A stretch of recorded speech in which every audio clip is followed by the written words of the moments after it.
Hello and welcome to the channel. Today we're going to be talking about open and closed back speakers. These are terms that you will no doubt have come across when shopping for an amp, but you might be a little bit confused as to what they actually mean. So today we're going to go through what it means and what the generally accepted differences are. Then I've got a little bit of a comparison and experiment for you, and then we'll finish off with some of my thoughts on how much it matters and when and where to use each type. So let's get started, and we'll start off with the very basics of what does open back or closed back mean. Now, this is pretty obvious and self-explanatory, but it basically means whether your speaker cabinet of your amplifier, whether that be combo or head and cabinet, has a closed back or an open back. i.e., is there a piece of wood behind the speakers that encloses them, or are those speakers visible and free at the back for the sound to come out the back of the cabinet also? Now, different manufacturers will use different designs. Some manufacturers tend to go more towards open back, some more towards closed back, and of course you get in-betweens as well, where just certain sections of the speakers are enclosed but other sections of it are open. Certain manufacturers will also offer the same cabinet in both styles. So the one that comes to mind for me straight away is Orange with their PPC range of cabinets. Certainly the smaller cabinets such as the 212 are available as both open back and closed back. Now these will be slightly different prices, and it's hard to know sometimes, especially if you don't entirely understand what these things mean, whether to go for the open back or the closed back, so I'm hoping this video will help with that. So generally it's accepted that a closed back speaker has more low end and a more direct and focused sound, as less of the sound can come out of the back of the cabinet, so it's forced to reverberate off that closed back and still be projected forward. Then of course open back cabinets are generally accepted to be the inverse of this, so there's less of that low end punch, but in exchange you get a more roomy, airy sound, as what you'd be hearing more of is the sound coming out of the back of the cabinet and reverberating around the room. Now, if you've ever looked into this, everything I've said so far shouldn't be any sort of surprise, and that is the generally accepted rule of thumb. But I wanted to do a bit of an experiment. On this channel we tend to focus a little bit more on home recording and studio based stuff rather than in a live situation, and I appreciate that in a live situation it's a whole different kettle of fish, and potentially this could have a bigger impact. But for me, when I do most of my playing, I'm at home doing recording and tracking stuff. So I wanted to find out, really, for me or for you at home if you're doing recording, how big an impact this makes. So what I've gone ahead and done is I've recorded two tracks, a clean track and one with a Proco Rat in front of it. I've recorded these tracks straight into my DI box. Then what I've done is taken these tracks and reamped them through my Laney K35. Of all of my amps, this is the one that is closest to being closed back and has a removable back panel, so that's the reason I've chosen this amp. What I've done is I've mic'd this up with a Sennheiser E906, and I've reamped these DIs twice, once with the back closed and once with the back open. I've done this in the same room with the same mic placement at the same time, so nothing has changed other than that back panel, which all I've done in the meantime between the two recordings is unscrew and take off. Now this to me represents a very typical close mic'd setup, so have a listen to this and see if you think it makes any difference.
So there we go, that was my little experiment with the close mic'd setup.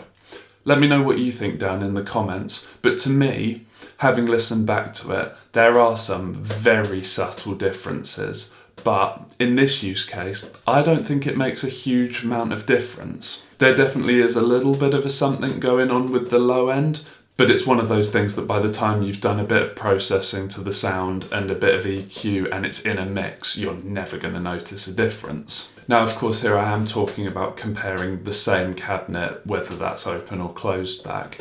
But one thing to bear in mind is absolutely each individual cabinet will be slightly different just due to the nature of the different woods, blah, blah, blah. And each cabinet, even if they are identical models, will have ever so slight characteristics.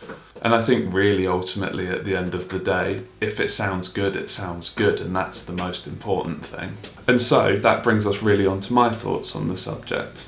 Now for me, as someone who does, as I said, most of my playing and stuff as recording, it's not something I think of very often, and to me it doesn't make a huge amount of difference. As we've kind of shown here, when you're close miking something, it's really, the differences are so negligible, especially by the time it's in a mix, that it's not really something to worry about.